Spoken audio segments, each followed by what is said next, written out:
உலகச்சாரம் இயேசு கிறிஸ்துவனுடைய ஈழ நாமத்தில் என்னுடைய அன்பின் நல்வாழ்த்துதலை தெரிவித்துக் கொள்கிறேன்.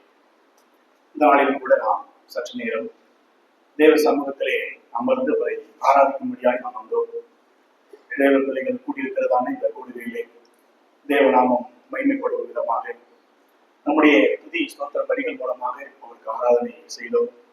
இப்பொழுதும் பரிசுத்த ஆவியானவர் நம்மளோடு கூட பேசக்கூடிய வார்த்தைகளை தேவன் நமக்கு ஆசீர்வதித்துக் கொடுக்கட்டும். நாம் கவனமாய் இருந்து கர்த்தருடைய வார்த்தையை கவனிக்கலாம். அப்போஸ்தலர் நடவடிக்கைகளின் புஸ்தகம் 6ஆம் அதிகாரத்துக்கு நேராய் நம்முடைய வேதத்தை திருப்பிக் கொள்வோம். அப்போஸ்தலர் நடவடிக்கைகளின் புஸ்தகம் 6வது அதிகாரம். இந்த 6ஆம் அதிகாரத்திலே 5ஆம் வசனத்தை இப்பொழுது வாசிக்கும்படியாக இருக்கிறோம். அப்போஸ்தலர் 6 அதனுடைய 5வது வசனம். இந்த யோசனை சபையார் எல்லாருக்கும் பிரியமாய் இருந்தது. அப்பொழுது விசுவாசமும் பரிசுத்த ஆவியும் நிறைந்தவனாகிய போதும். இந்த வேத பகுதியை நம்ம படிக்கும் பொழுது ஒரு விஷயம் நன்றாக என்று அறிந்த ஒரு பகுதிதான். ஆதி திருச்சபையிலே ஒரு பெரிய பிரச்சனை. இது ஒரு பெரிய பூகம்பமா வெடிச்சிடக்கூடாது அப்படிங்கிறதுக்காக தேவனுடைய தாசராக இருந்த அன்றைக்கு திருச்சபையை நடத்தி கொண்டு வந்ததானே இந்த அப்போஸ்தலர்கள் ஒரு முக்கியமான ஒரு பொறுப்பு எடுத்தாங்க. என்னன்னு கேட்டா, கிரேக்க விதவைகளுக்கும் எபிரேய விதவைகளுக்கும் இந்த உணவு சம்பந்தமான பிரச்சனை இருந்தது.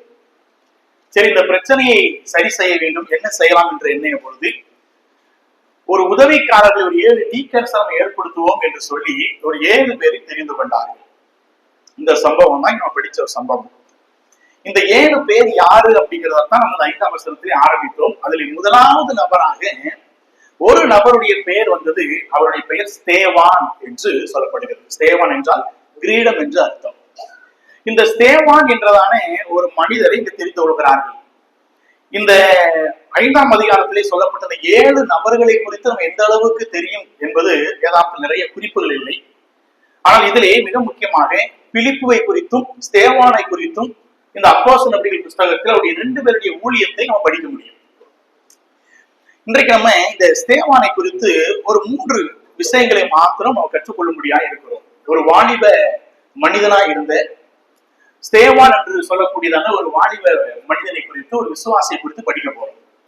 இவர் ஒரு பெரிய மேடை பிரசங்கியார் கிடையாது.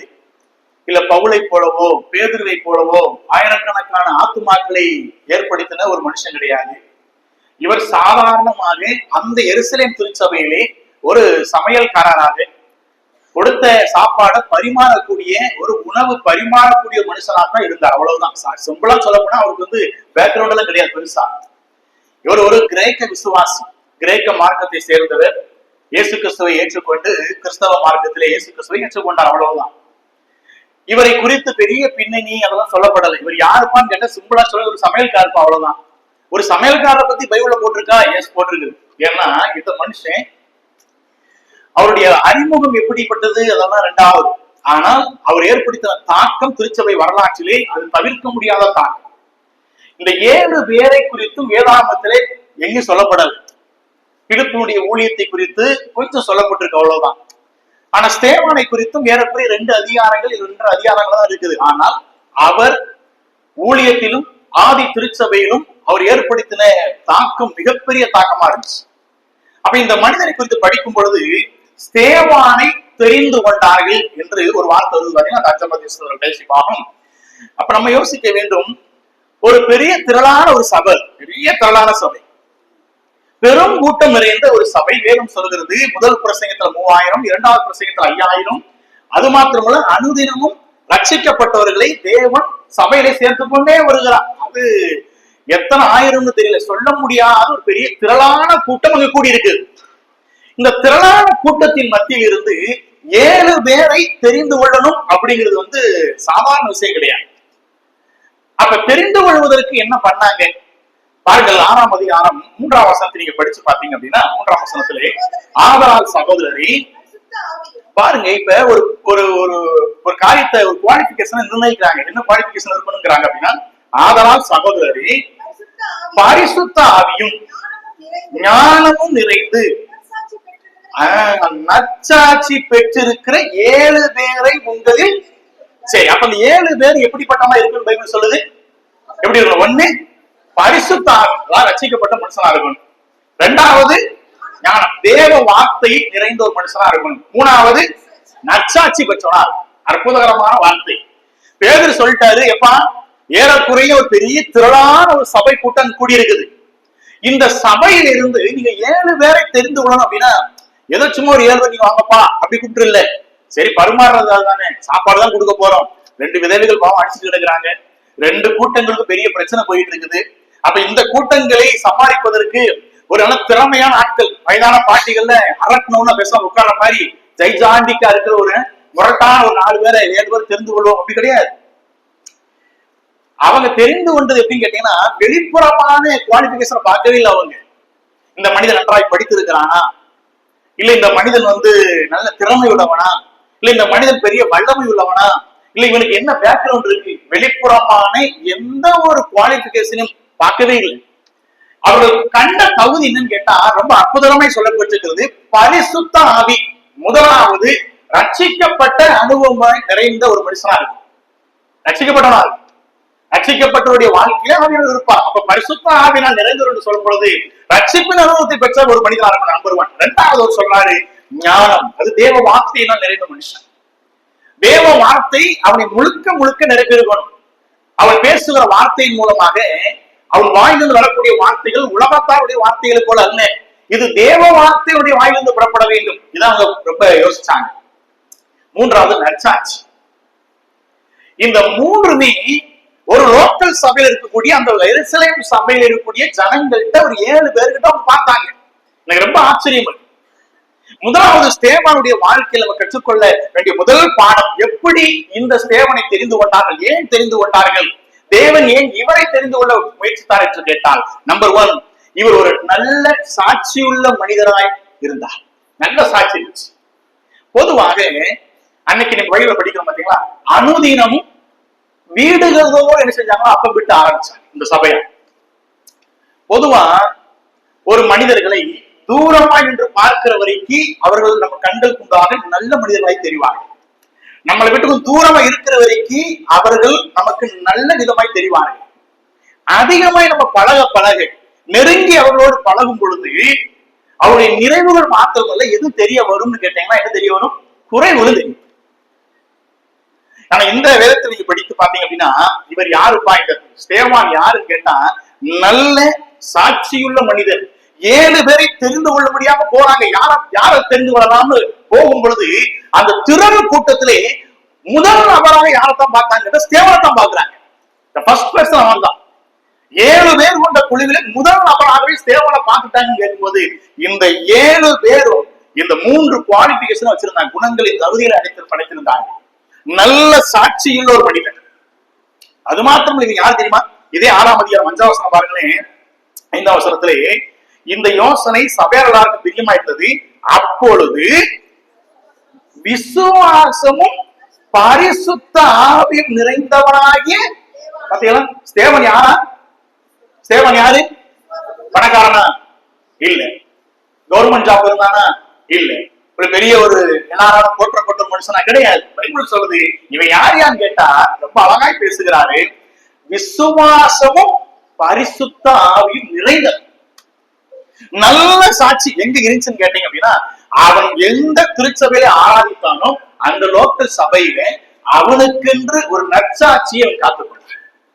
தேடும் பொழுது பல பேர் இருந்தாங்க அந்த சபையில. ஆனா தேடும் பொழுது இவர்கள் கண்களுக்கு முன்பாக முதலாவது தென்பட்டது இந்த ஸ்தேவான். நம்முடைய வாழ்க்கையில் ஒன்று புரிந்து கொள்ள வேண்டும். பல நேரங்களில் நாம் தூரமாய் சில மனிதர்களை பார்க்கும் பொழுது நமக்கு நல்லவர்களை போல தெரிகிறவர்கள் நெருங்கி ஜீவிக்கும் பொழுது, பழகும் பொழுது அவரிடத்துல நிறைய குறைவுகளை பார்க்க முடியும். ஒரு பிரதர் சொன்னார், நான் பைபிள் காலேஜ் படிக்கும் போது ஒரு பிரதர் சொன்னார், அண்ணே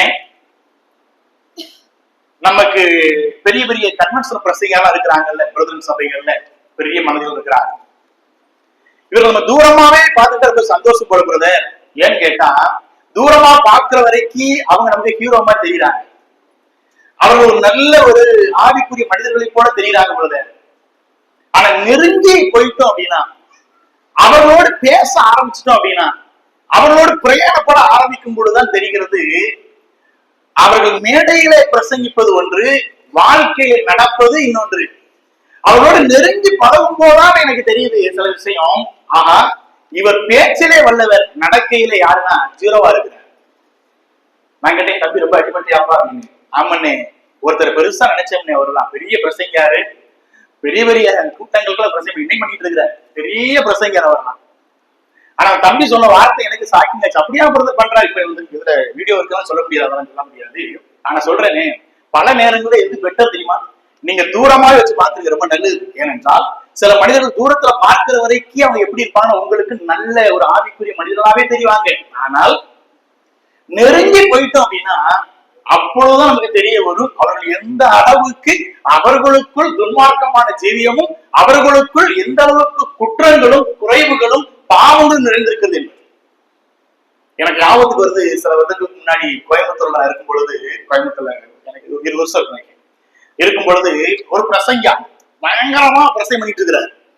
ஆனா அவர் பிரசங்கம் பண்ணிட்டு இருக்கும் பொழுது அவர் உடல்ல இருந்து பாத்தீங்கன்னா ஃபுல்லா அந்த தைல வாசனை, ஜெண்டுபாவம் தைல வாசனைகள் பயங்கரமா அடிக்குது. அப்ப எனக்கு கேட்கிறேன், இன்னும் ஒரு உடம்புல இருந்து அவ்வளவு வாசனைகள் வருதே அப்படின்னு கேட்ட பொழுது, அந்த மீட்டிங் ஆர்கனைஸ் பண்ண ஒரு சொன்னார், ஊழியர், அந்த சபை ஊழியர் சொன்னாரு, பரவாயில்ல பிரதர், வந்து உடல் சுகவீனத்தின் மத்தியில் என்ன செய்யறாருன்னா, உடம்பெல்லாம் ஜெண்டுபாம் தடவிக்கிட்டு அந்த விளைவினத்தையும் பொருட்படுத்தாமல் பிரசங்கம் பண்ணிட்டு இருக்கிறாரு அப்படின்னு. அது முடிஞ்சிருச்சு. அப்ப நாங்களும் பரவாயில்ல, அந்த ஊழியர்கள் பரவாயில்ல, எவ்வளவு விளைவினத்தின் மத்தியில் ஊழியம் பண்ணிட்டு போறாரு, எவ்வளவு சந்தோஷமா இருக்கு, வர இப்படிப்பட்ட ஊழியர்ல பார்க்கும்போது எவ்வளவு நமக்கு உற்சாகமா இருக்குன்னு சொல்லிட்டு போயிட்டோம். ஒரு 2 மாசம் கழிச்சு, 2-3 மாசம் கழித்து ஒரு அம்மா எங்க கிறிஸ்டோப் சார் வீட்டுக்கு வந்தாங்க. அந்த அம்மா வந்துட்டு சொன்னாங்க, ஐயா நீங்க என்னுடைய கணவரை செய்திக்காக உங்க சபையை கூப்பிட்டுருக்கீங்கன்னு கேள்விப்பட்டோம். ஆமையாமா கூப்பிட்டோம் அப்படின்னு. இதுல என்ன பிரச்சனை? ஒன்னும் பிரச்சனை இல்லை. நீங்க இடையில ஒரு மீட்டிங் போயிருந்தீங்களா? ஆமா போயிருந்தோம். அந்த மீட்டிங்ல எதுவும் வித்தியாசமா இருந்துச்சா? ஆமா, அவர் உடம்பெல்லாம் பாவம், உடம்பு முடியாம கூட இயலாமையிலும் தைலத்தெல்லாம் தேய்ச்சிட்டு வந்து அப்படி பிரசங்கம் பண்ணாரு அப்படின்னு. அப்ப அந்த அம்மா சொன்னாங்க, அந்த தைலம் எதுக்கு தெரியுமா? He was fully drunken. முழுக்க முழுக்க குடித்திருந்தான். இரவு குடித்ததான அந்த குடி பகல்ல குடிச்சிட்டு வந்தார். ஆனா வெளியில தெரியக்கூடாது சொன்னாச்சு. அது வெளியில தெரியக்கூடாது என்பதற்காக உடல் முழுக்க தைலத்தை தேய்த்து கொண்டு இந்த நாற்றமும் இந்த வாசனையும் இதை என்ன ஓவர்டேக் பண்ணிடக்கூடாது. அதற்காக என்ன பண்ணிட்டு வந்தாரு. இன்றைக்கு நீங்க கூப்பிட்டது ரொம்ப நல்லது. ஆனால் அவருடைய சாட்சி அருகில் வாழக்கூடிய மனைவியா இருக்கிற என்கிட்ட கேளுங்க, என்னுடைய குடும்பத்திட்ட கேளுங்க, என்னுடைய பிள்ளைகள்கிட்ட கேளுங்க, அவர் எப்படிப்பட்டவர். நான் சொல்லுகிறேன் அல்லவா, பல நேரங்களில் நம்முடைய வாழ்க்கையிலே பெரிய பிம்பங்களாய் பார்த்து கொண்டிருக்கிற அநேகருடைய வாழ்க்கையை நீங்கள் நெருங்கி போய் பார்த்தீங்கன்னா தெரியும் எவ்வளவு குற்றங்களுடன் குறைகளோடு இருக்கிறார்கள். ஆனா ஸ்தேவானை படிக்கும்போது ரொம்ப ஆச்சரியமா இருந்துச்சு. ஸ்தேவானை தூரமா வச்சதை யாரும் பார்க்கல. அதே திருச்சபையிலே, அதே லோக்கல் சபையில அவன் இருக்கிறான், அங்கதான் இருக்கிறான், எல்லாருக்கும் மத்தியிலே. ஒரு 100 பேர் கொண்ட சபையில 200 பேர் அப்படி கிடையாது. அங்கே ஆயிரக்கணக்கான மக்கள் குழுமி இருக்கக்கூடிய ஒரு திருச்சபையிலே இவனும் அங்க இருக்கிறான். வீடுகள் தோறும் போகிறான், எல்லா வீடுகளுக்கும் போறான், எல்லாருக்கும் நன்கு அறிமுகமானவன். இவன் வேறு கிராமத்திலிருந்து வரல, அதே மக்கள் மத்தியில வாழக்கூடிய மனுஷன் தான். இவனை குறித்து எல்லாமே தெரியும் அவர்களுக்கு. எல்லாம் அறிந்த பொழுதும் கூட அவனை குறித்து வேதம் சொல்கிறது, இவன் நல்ல சாட்சியுடையவனாய் வாழ்ந்தான். ஏன் தேவனானவர், பரிசுத்த ஆவியானவர் அன்றைக்கு இந்த ஜனங்கள் தேடின பொழுது ஸ்தேவானை தெரிந்து கொள்ள முடியாது உதவி செய்தார் என்று கேட்டால், ஸ்தேவான் இவன் நல்ல சாட்சியுடைய மனிதனாக இருந்தான். இன்றைக்கு நம்முடைய வாழ்க்கையிலும் கூட எனக்கும் உங்களுக்கும் இன்றைக்கு சாட்சி மிக மிக அவசியம். சாட்சி உள்ள ஒரு வாழ்க்கை மிக மிக அவசியம். நான் வெளிப்புறமாய் பார்க்கும்போது எப்படி இருக்கிறேன் என்பது 2வது. எனக்கே தெரியும் நான் எப்படிப்பட்ட ஒரு வாழ்க்கை வாழ்றேன். என் பர்சனல் லைஃப்ல எனக்கான சாட்சி முதல்ல என் குடும்பத்துல என்னவா இருக்கிறது, என் சொந்த மனைவி என்னை பத்தி என்ன சொல்லுவாங்க, என் சொந்த கணவர் என்னை குறித்து என்ன சொல்லுவாங்க, என் பிள்ளைகள் என்னை குறித்து என்ன சொல்லுவாங்க, என்னுடைய லோக்கல் சபையார் என்னை குறித்து என்ன சொல்லுவாங்க, எனக்கு என்ன இன்றைக்கு சாட்சி இருக்குது. இது நம்ம ஒவ்வொருவரும் புரிந்து கொள்ள வேண்டிய விஷயம். இந்த ஸ்தேவான் நமக்கு முன்பதாக காட்டி கொடுக்கிற முதல் குணாதிசயம் என்னவென்று கேட்டால், அவன் நல்ல சாட்சியுடைய மனிதன். ஆகவே தேவன் அவனை தெரிந்து கொள்கிறார். நம்மளுடைய 2வது ஸ்தேவானை தெரிந்து கொள்வதற்கான 2வது காரணம், அதே 6ஆம் அதிகாரம் 12ஆம் வசனத்தை பாருங்க. ஜனங்களையும் மூப்பரையும் வேத பாரகரையும் என்ன செஞ்சாங்களாம், எழுப்பி விட்டு அவன் மேல் பாய்ந்து அவனை பிடித்து, இந்த இரண்டாவது வார்த்தை ஆலோசனை சங்கத்தாருக்கு முன்பாக இழுத்து கொண்டு போய் அங்க நிறுத்தினாங்க. இரண்டாவது ஸ்தேவானுடைய வாழ்க்கையிலே நாம் பார்க்கக்கூடிய நல்ல இரண்டாவது குணாதிசயம் கேட்டீங்கன்னா, அவர் நல்ல சாட்சி மாத்திரமல்ல, நல்ல தைரியசாலி, தைரியம் உள்ள மனிதன். இதை எப்படி சொல்ல முடியும் கேட்டீங்க அப்படின்னா, இவனை எங்க கொண்டு வந்து நிறுத்துறாங்கன்னு கேட்டா ஆலோசனை சங்கத்துக்கு முன்னாடி பாக்குறாங்க. உங்களுக்கு தெரியும் அல்லவா, கொஞ்ச நாட்களுக்கு முன்னாடி இதே ஆலோசனை சங்கத்தார் தான் இயேசு கிறிஸ்துவை பொய்சாட்சி சொல்லி அங்கே சிலுவை மரத்தில் அடிச்சாங்க. இதே ஆலோசனை சங்கம் தான், ஆளெல்லாம் மாறல. இந்த ஆலோசனை சங்கத்துல ஆள் மாத்துறது அது ஏறக்குறைய 10 வருடங்களுக்கு ஒரு முறை மாத்துவாங்க. இயேசு கிறிஸ்துவ இப்பதான் அடிச்சு அவரை சிலுவையில் அடித்து கொண்டிருக்கிறாங்க. இப்பதான் அதே மக்கள் தான். ஆனா வேதம் சொல்கிறது அடுத்த அதிகாரத்திலே இதே ஆலோசனை சங்கத்தாருக்கு முன்பதாக எழுந்து நின்று ஒரு பெரிய பிரசங்கம் பண்றாங்க. பெரிய பிரசங்கம், கொஞ்சம் கூட பயம் கிடையாது. இதே ஆலோசனை சங்கத்தால் தான் 3ஆம் அதிகாரம் 4ஆம் அதிகாரங்களிலே பேதுருவையும் யோவானையும் பிடித்து இழுத்து கொண்டு போய் ஜெயில போட்டாங்க. இயேசு கிறிஸ்துவை கொலை செஞ்சாங்க, பேதுருவையும் யோவானையும் ஜெயில போட்டாங்க. அது மாத்திரமல்ல, யாக்கோவை பட்டயத்தால் ஏறுவது வெட்டி கொள்வதற்கு மிக முக்கியமான காரணம் ஆலோசனை சங்கத்தால் தான். இப்படி இந்த ஆலோசனை சங்கத்தால் தான் இதுவரைக்கும் இந்த கிறிஸ்தவ மார்க்கத்திற்கு பயங்கரமான விரோதிகளா இருக்கிறாங்க. அதே ஆலோசனை சங்கத்தாருக்கு முன்பதாக எழுந்து நின்று அந்த 7ஆம் அதிகாரம் 1 வசனத்துல பாத்தீங்கன்னா, பிரதான ஆசாரியன் அவனை நோக்கி காரியம் இப்படி இருக்கதா என்று கேட்டான். அதற்கு அவன் சகோதரரேன்னு சொல்லி ஆரம்பிக்கிறவன் ஏறக்குறைய 53 வசனங்கள்ல முழு பிரசங்கத்தை, முழு பழைய ஏற்பாட்டு புஸ்தகத்தை உள்ளடக்கிறார். அற்புதகரமான ஒரு தைரியசாலி, மிகப்பெரிய ஒரு தைரியசாலி. ஸ்தேவானை சும்மா சாப்பாடுதான் பரிமாறணும் வாங்க அப்படின்னு கிடையாது. இன்னைக்கு நம்முடைய வாழ்க்கையில் நம்ம கற்றுக்கொள்ள வேண்டிய மிக முக்கியமான பாடம், ஒரு தேவனால் பயன்படுத்தப்பட வேண்டிய பாத்திரமாய் நீங்களும் நானும் இருக்க வேண்டும் என்று நினைத்தார். தேவன் உங்களையும் என்னையும் பயன்படுத்த வேண்டும் என்றால உங்களுடைய வாழ்க்கையில நான் தேவனுக்கு ஏதாவது பிரயோஜனம் இருப்பேன் அப்படின்னு நீங்க நினைச்சீங்க அப்படின்னா சும்மா எல்லாரையும் பயன்படுத்த மாட்டார். ஒன்று, நற்சாட்சி மிக அவசியம், நல்ல சாட்சி எனக்கு வேண்டும். இரண்டாவது, தைரியசாலியா, நம்மளால ரொம்ப கரேஜியஸா இருக்கும். நமக்குள்ள தேவன் அந்த உற்சாகத்தையும் அந்த தெளிவையும் கர்த்தர் எதிர்பார்க்கிறார். மிக உறுதியாக நாம் கொண்டிருக்கிற விசுவாசத்தை நாம் கொண்டிருக்கிற இயேசு மீது அந்த விசுவாசத்திலே நான் நிலைத்திருந்து உறுதிப்பாட்டோடு நான் தைரியமாக பிரசங்கிக்க வேண்டும். இந்த மனுஷனுடைய வாழ்க்கை நீங்க பாத்தீங்க அப்படின்னா, இந்த கூட்டத்தாருக்கு முன்னாடி பயப்படவே இல்லை, கொஞ்சம் கூட பயம் கிடையாது. அதே ஆலோசனை சங்கம் தான், அதே மனிதர்கள் தான் பொய்சாட்சி பாக்குறாங்க, விரோதமா பேசுறாங்க, சுற்றி ஜனங்கள் இருக்கிறாங்க, ஏறக்குறைய கைகள் என்ன இருக்குன்னா கல்லோடு நிற்கிறாங்க. இந்த ஜனங்களுக்கு முன்னாடி சரி நீங்க பேச மாட்டேன் அப்படின்னு சொல்லவே தைரியமா பிரசங்கித்தான். மிகப்பெரிய தைரியசாலி. இன்றைக்கு நம்முடைய வாழ்க்கையிலே தேவனுக்காய் தைரியமாய் நிற்க வேண்டிய, தேவனுக்காய் எஸ் நான் ஒரு கிறிஸ்தவன் என்று தைரியமாய் சொல்ல வேண்டிய நம்மில் பல பேர் நான் வேலை பார்க்கிற இடங்களிலே ஒரு வசனத்தை சொல்ல பயப்படுறோம், இயேசு நல்லவன் சொல்ல பயப்படுறோம். படிக்கிற இடங்கள்ல நான் ஒரு கிறிஸ்தவன் என்று சொல்வதற்கு எனக்கு அவமானமா இருக்கு. நான் சொல்லிட்டா ஐயோ என்னைய கேலி பண்ணிடுவாங்களோ, அவமானப்படுத்திடுவாங்களோ. இன்னைக்கு நான் இருக்கக்கூடிய இடங்களிலே நான் இந்த தைரியத்தை கிளந்திருக்கிறேன். ஆகவேதான் இன்றைக்கு கிறிஸ்தவ மார்க்கம் மிக சீக்கிரமே அழிந்து கொண்டிருக்கிறது. பெயரளவில் கிறிஸ்தவ பெருகிட்டாங்க, பெயரளவிலே கிறிஸ்தவ மார்க்கம் பெருகிடுச்சு. ஆனால் உண்மையான விசுவாசிகள் இன்றைக்கு இல்லை. நிறைய சபைகள் தைரியமாய் பாவத்துக்கு நோ சொல்ல வேண்டியவர்கள், அதே கிறிஸ்தவர் இன்றைக்கு பாவத்திற்கு எஸ் அது எனக்கு போதும் என்று உலகத்தோடு போயிட்டாங்க. கொஞ்ச நாளைக்கு முன்னாடி அமெரிக்க தேசத்துல சார்லி கெர்க் என்று சொல்லக்கூடிய ஒரு வாலிபன், 32 வயசு தான், வாலிப ஊழியர்கார், ஒரு ஊழியர் கூட கிடையாது. கர்த்தருடைய வார்த்தையை பகிரங்கமாய் யூனிவர்சிட்டிகள்ல பள்ளிக்கூடங்கள்ல அந்த பிள்ளைகள் செய்யக்கூடிய பாவங்களை உணர்த்தக்கூடிய ஒரு வாலிபர், நல்ல மனுஷன்.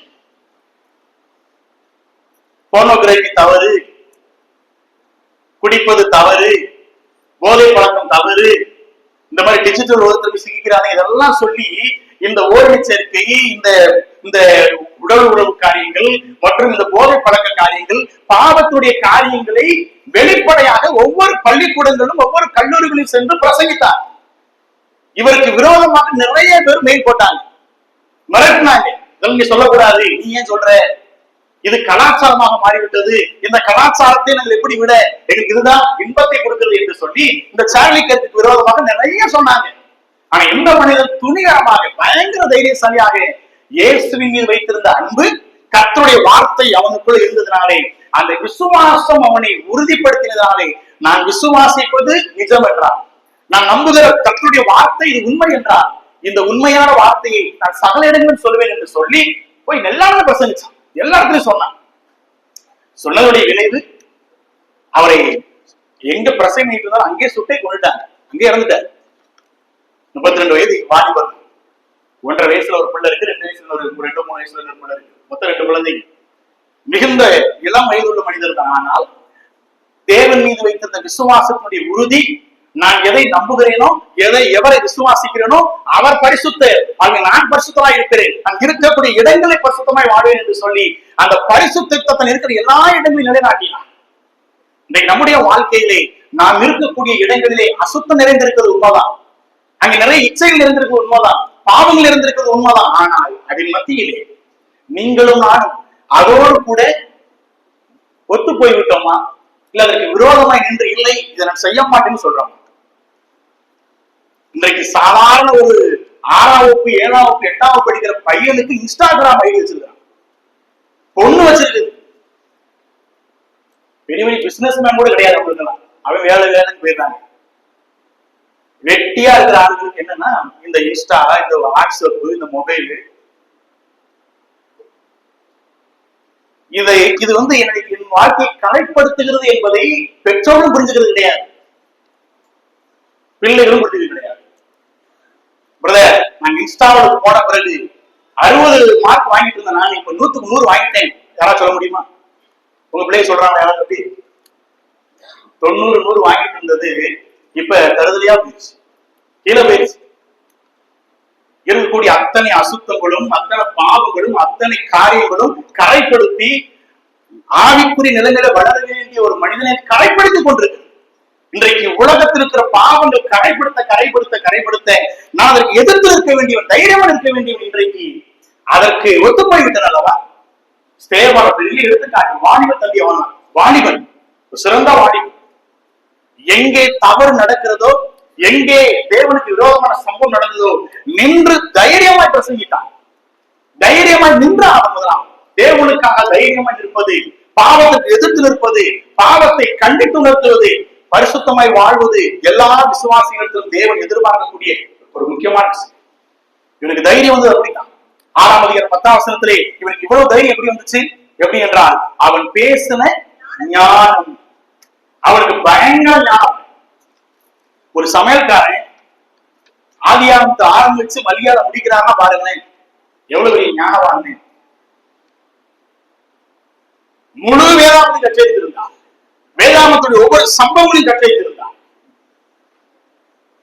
என்றைக்கு வேதம் வசனம் நம்பி இருதயங்களுக்குள் போகிறதோ, வசனம் உள்ளே போக போக அசுத்தம் விட்டு போய்கிட்டே இருக்கும், கரைகளை விட்டு போய்கிட்டே இருக்கும். இன்றைக்கு தைரியமாய் விசுவாசத்தை நிற்க வேண்டிய நீங்களும் நான் பல நேரங்களில் கரைபட்டு நின்று கொண்டிருக்கிறோம், கரைபட்டு விட்டு. ஒரு நாளைக்கு ஏறக்குறைய மொபைல் போன்ல நம்ம செலவழிக்கிற நேரம் எவ்வளவு தெரியும் உங்களுக்கு? வெட்டி பேச்சு, வெட்டியா உட்காந்து பேசுவோம், மணிக்கணக்கில் பேசுவோம். அந்த கட்சி என்ன பண்ணுச்சு, இந்த கட்சி என்ன பண்ணுச்சு, அவங்க என்ன பண்ணாங்க, அந்த வீடு என்ன பண்ணுச்சு, இந்த வீடு என்ன பண்ணுச்சு, அந்த ஊழியக்கார் வந்தாருல, இந்த ஊழியக்கார் வந்தாருல. நமக்கு எதுக்கு அதெல்லாம்? நீங்க என்ன பண்ணிட்டு இருக்கீங்க? நீங்க தேவனுக்கு என்ன பண்றீங்க? வெட்டி பேச்சு, வெட்டியா மொபைல் நோண்டுறது. இதுல எங்கெங்க நீங்க தைரியமாய் தேவனுக்கு எங்க போறீங்க? லைட்டா சவுண்ட் வந்தாலே ஓடிக்கிறோம் பண்ண, எங்க தைரியம் நிக்க போறோம்? தேவனுக்கு விரோதமாக யாராவது ஒருத்தர் ஒண்ணு எழுப்பிட்டா கூட முதலா வீட்டுக்குள்ள கூட்டிட்டு உட்கார நம்மளாதான் பண்ணீங்க. தைரியமா எங்க வர போய் சொல்லு. இந்த மனிதர்களெல்லாம் பாருங்க, ஆலோசனை சங்கம் இப்பதான் இயேசுவை அடிச்சு கொண்டிருக்கிறாங்க, பேதுருவை ஜெயிலுக்கு போட்டிருக்கிறாங்க. தைரியம் என்று பிரசங்கிச்சாங்க. நான் விசுவாசிக்கிறவர் யாருக்கு தெரியும், நான் நம்புகிற வசனம் என்னவென்று தெரியும், இதற்கு உண்மையாக, இதற்கு தைரியமாக நான் நிற்பேன் என்று சொல்வதை விட இன்றைக்கு பல நேரங்களிலே நம்முடைய நேரத்தையும், நம்முடைய காலத்தையும், காலத்தையும் இன்றைக்கு கரைபிடித்துக் கொண்டிருக்கிறோம். தேவன் நமக்கு அற்புதகரமான ஞானத்தை கொடுக்கிறார். இந்த வாழ்க்கை அற்புதகரமான வாழ்க்கை. தேவனுடைய கரங்களை நம்மளால பெரிய ஒரு விளக்காக ஜொலிக்க வேண்டிய நம்மை கொண்டு தேவன் பெரிய பெரிய விஷயங்களை செய்ய நினைக்கிறார். ஆனா நாமோ அற்பமான விஷயங்களினாலே நம்மை கரைப்படுத்திக் கொண்டே இருக்கிறோம். கரைப்பட்ட நம்மை கொண்டு தேவனால் ஒன்றும் செய்யலாம். அத்தனை பேர் கொண்ட ஒரு சபையில் தேவன் இவனை தெரிந்து கொள்ள காரணம் இவன் தைரியம் உள்ள மனுஷன். சும்மா தைரியம் உள்ளவன் கிடையாது. தைரியம் உள்ளவன் சொல்லும் பொழுது ஒருவனை அடித்தான் திரும்பி அடிக்க என்பது அது தைரியம் கிடையாது. ஒருவனை திட்டும் பொழுது திரும்ப திட்டுவது தைரியம் கிடையாது. ஒருவனுக்கு விரோதமாய் பேசும் பொழுது அவனுக்கு விரோதமாய் ஏதாவது செஞ்சு விட்டுருவோம் பாத்தீங்களா, அது கிடையாது தைரியம். உண்மையான தைரியங்கிறது எவ்வளவு வார்த்தைகள் வந்தாலும், எவ்வளவு அவமான வார்த்தைகள் வந்தாலும், எத்தனை பேருக்கு எதிர்த்து நின்றாலும் அமைதியா அவர் தெரிவிக்கா பாத்தீங்களா, அதுதான் வல்லமை. அதுதான் உண்மையான தைரியம். தைரியம் என்பது திரும்பி அடிப்பது தைரியம் கிடையாது, அது கோழைத்தனம். தைரியம் என்பது திரும்ப திட்டுறது தைரியம் கிடையாது, அது கோழைத்தனத்துடைய உச்சக்கட்டம். எவ்வளவு அவமானங்கள் வந்தாலும் என் இயேசு சலிச்சா பாத்தீங்களா, எவ்வளவு அடி அடிச்சாலும் வாங்கிட்டு உட்கார்ந்து பாத்தீங்களா, இது தைரியம். தேவனுடைய பண்பு இங்கதான் வெளிப்படுது. ஸ்தேவானுக்கு அதான் வெளிப்படுச்சு. மிகப்பெரிய தைரியசாலி சொல்லும் பொழுது அவனுக்கு விரோதமாக எழுப்பினவர்கள் எப்படி திரும்ப அடிச்சான் தெரியுமா? கள்ள கொண்டு அடிக்கல, கம்ப கொண்டு அடிக்கல, வார்த்தையினாலே. அது எந்த வார்த்தை? கெட்ட வார்த்தை இல்லை. எந்த வார்த்தை? தேவ வார்த்தை, வசனத்தினாலே. இதுதாங்க உண்மையான தைரியம். மூன்றாவது 7ஆம் அதிகாரம் 55, 56. 7ஆம் அதிகாரத்தினுடைய 55. அவன் பரிசுத்த ஆவினாலே நிறைந்தவனாய் வானத்தை அண்ணாந்து பார்த்து தேவனுடைய மகிமையையும் தேவனுடைய வலது பாசத்தில் இயேசுவானவர் நிற்கிறதையும் கண்டு, அதோ வானங்கள் திறந்திருக்கிறதையும் மனுஷகுமாரன் தேவனுடைய வலது பாசத்தில் நிற்கிறதையும் காண்கிறேன் என்றார். அது 7ஆம் அதிகாரம் 59 பாருங்க. அப்பொழுது கர்த்தராகிய இயேசுவே என் ஆவியை ஏற்றுக்கொள்ளும் என்று ஸ்தேவான் தொழுது கொள்ளையில் அவனை கல் எறிந்தார்கள். அவனோ முழங்கால் படியிட்டு, ஆண்டவரே இவர்கள் மேல் இந்த பாவத்தை சுமத்தாதிரும் என்று மிகுந்த சத்தமிட்டு சொன்னான். இப்படி சொல்லி 6:15 பாத்துங்களேன். ஆலோசனை சங்கத்தில் உட்கார்ந்திருந்த அனைவரும் அவன் மேல் கண்ணோக்கமாயிருந்து அவன் முகம் தேவ தூதன் முகம் போல் இருக்க. இந்த வசனங்கள்லாம் ஒன்றை காட்டி கொடுத்தது. நல்ல சாட்சி இருந்துச்சு, நல்ல தைரியம் இருந்தது. மூன்றாவது நல்ல சுபாவம். நல்ல சுபாவம் முக்கியம். ஏதோ ஒரு 7 பேர் கிடையாது, இந்த 7 பேரிடத்துலமே நல்ல சாட்சி காண்பிச்சு. இந்த 7 பேரிடத்துலமே நல்ல தைரியம் இருந்துச்சு. அது மாத்திரமல்ல, நல்ல சுபாவம். நான் பார்த்தோம் அல்லவா, சுற்றி நின்று கள்ள வச்சு அடிக்கிறாங்க. செய்த தவறு பிரசங்கித்தனால சுவிசேஷத்திற்காக கள்ள கொண்டு அடிக்கிறாங்க.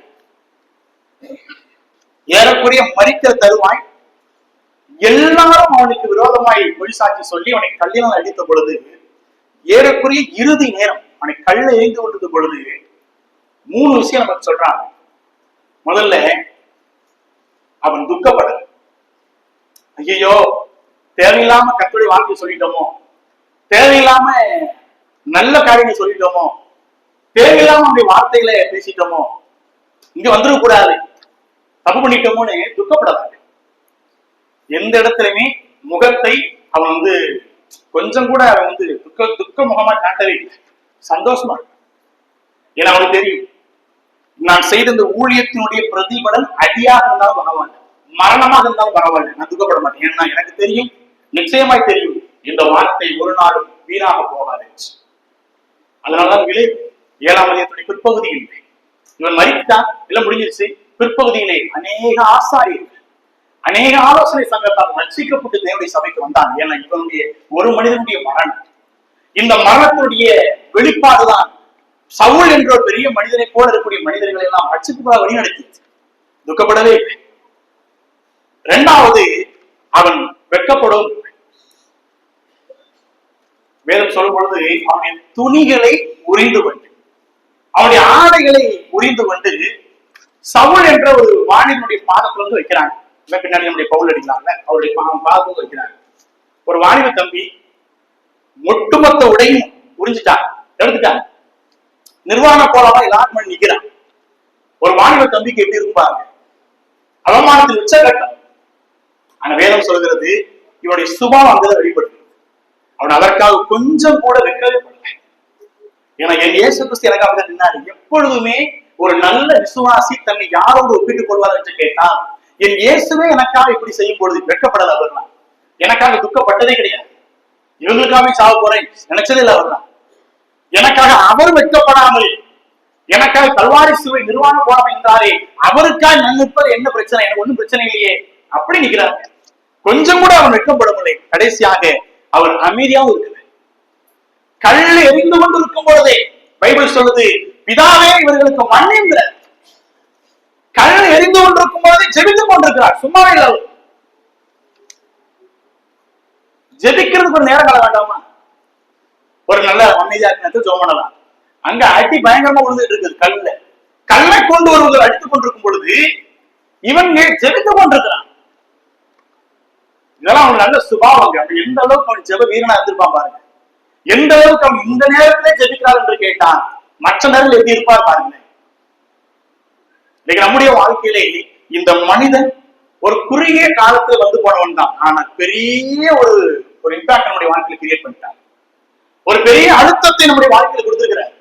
வாழ்ந்த இப்படி கொஞ்ச நாள் தான் ஊழியம், கொஞ்ச நாள் தான். ஸ்தேவன் வந்தாரு, டீக்கன் ஆனாரு, செத்து போயிட்டார். அவ்வளவுதான். எத்தனை வருஷம் இருந்தாரு? ஒரு வருஷம் கூட இல்ல. ஒழுங்கா வந்து கொஞ்ச நாள் இறந்துட்டாரு. ஆனா இறந்தாலும் கூட இந்த ஸ்தேவனை குறித்து வேத வாக்கியத்திலே சொல்லாமல் அவங்க இருக்க முடியல. ஆவியானவர் எழுதி வைப்பாங்க. ஏன்னா அந்த மனுஷனுடைய சுபாவம் அடிப்படை சுபாவம். கல் எரிந்து கொண்டிருக்கும் பொழுது முழங்கால் படிக்கிட்டு தான் பைபிள் சொல்லு. முழங்கால் படிக்கிட்டு ஜெபிக்கிறார். நம்மளாம் ஜெபிச்சே பல நாள் ஆச்சு. இப்படிதானே? நீங்கெல்லாம் போன வாரம் ஜெபிப்பீங்க, சர்ச்சில் கூட்டத்தோடு கோயிலா போட்டிருப்பீங்க. இன்னைக்கு திரும்ப வந்துருவோம். போன வாரம் இடையே ஒரு 5-6 நாள் போச்சுல. உங்க மனசாட்சியே தெரியும் உங்க ஜெபம் எப்படிப்பட்டதா இருக்கு. உங்களுடைய ஜெபத்துடைய வீரியம் எப்படி இருக்குன்னு தெரியும். எவ்வளவு நேரம் ஜெபிக்கிறீங்கன்னு தெரியும். என்ன சொல்லி ஜெயிக்க உங்களுக்கு தெரியும்ல. நாம எப்படிப்பட்ட ஜெப வீரர்கள் உங்களுக்கு நல்லாவே தெரியும். இங்க ஒரு மனிதன் நம்ம நல்ல எடுத்துக்காட்டா இருக்கிறார். எவ்வளவு நல்ல சுபாவத்தோடு நாங்க கொஞ்சம் கூட வெட்கப்படாமல், அவமானப்படாமல், துக்கப்படாமல், அது மாத்திரமல்ல அமைதியா மிக தைரியமாய் போல்டா ஜெயிச்சுட்டு நித்திரை அடைந்தார். எப்படிப்பட்ட ஒரு மரணம் தெரியுமா? ஆகவேதான் ஸ்தேவானை குறித்து வேதம் சொல்கிறது. தேவன் இந்த ஸ்தேவானை தெரிந்து கொள்வதற்கு காரணம் 3 காரணம். தெரிந்து கொள்வதற்கு காரணம் 1, நல்ல சாட்சி, நல்ல தைரியம், நல்ல சுபாவம். நாம் வரக்கூடிய காலங்களே இப்படிப்பட்ட நிலைமையிலே வாழ்வதற்கு, இந்த நல்ல விஷயங்களை, நல்ல குவாலிட்டிய குணாதிசயங்களை பெற்றுக் கொள்வதற்கு கர்த்தர் உதவி செய்யட்டும். கர்த்தரை நாம் கூறுவதாக. ஆமென். ஜெபிக்கலாம். எங்களுக்கு கிருபையான நேசிக்கிறதா தகப்பனே, இந்த அருமையான நல்ல காலை பொழுதுக்காக நன்றியோடு ஸ்தோத்திரிக்கிறோம். இந்த நேரத்தில் கூட ஆண்டவரை நாங்கள் ஒரு சில பேர்களாக உங்களுடைய சமூகத்தில் வந்து அமர்ந்து உங்களுடைய திவ்யமான வார்த்தைகளை கற்றுக் கொள்வதற்கு தேவனே எங்களுக்கு பாராட்டிய கிருபைகளுக்காக இருக்கிறதுக்காக நன்றி. ஸ்தேவா எங்களுக்கு நல்ல சாட்சி உள்ள மனிதனாக, நல்ல தைரியசாலியாக, நல்ல சுபாவத்தை பெற்றவனாய் வாழ்ந்தார் என்பதை நீர் எங்களுக்கு எடுத்துக்காட்டினேன். ஒருவேளை 2000 வருஷத்துக்கு முன்னாடி நாங்கள் ஒரு மனிதனை வாழ்ந்தாலும் இன்றைக்கு நாங்கள் அப்படி வாழ வேண்டும் என்பதை எங்களுக்கு போதிக்கையில் நினைச்சிருப்பாங்க. தொடர்ந்து உங்களுடைய கிருபையின் கரந்தாமே எங்களுக்கு நாங்கள் நடத்தட்டும். வந்திருந்த ஒரு பிள்ளைகளோடு கூட ஆண்டவரை பேசின வார்த்தைகள் கிரியை செய்து ஆண்டவரை வார்த்தைகள் கிரியை செய்யும் பொழுது அங்கே பெரிய எழுப்புதல் உண்டாகும், அங்கே பெரிய மாற்றம் உண்டாகும். அது உண்மை திருப்திப்படுத்தும், பிரியப்படுத்தும் ஆண்டவரை. ஆக நாங்கள் ஒவ்வொருவரும் மாற்றப்படுகிற ஒரு வாழ்க்கைக்கு நேராக வாழ செய்ய அந்த ஒருவரையும் பேர்பதற்கு ஆஸ்வதிய தொடர்ந்து அப்படி வருகிற தாமதம் என்றால் நாங்கள் மறுபடியும் ஒருவரை ஒரு சந்திப்பதை செய்ய அதுவரை தேவனுடைய சமாதானம் எங்கள் அனைவரும் நடத்த முடியாது. கர்த்தரும் விபரச்சமா இருக்கிறேன். இயேசு சொல்லிக்கிறோம். அன்பின் பரலோக பிதாவே. ஆமென். ஆத்மாவே கர்த்தரை ஸ்தோத்திரி. முழுமை நாமத்தை ஸ்தோத்திரி. ஆத்மாவே கர்த்தரை ஸ்தோத்திரி. அவர் சில சால் காரணம்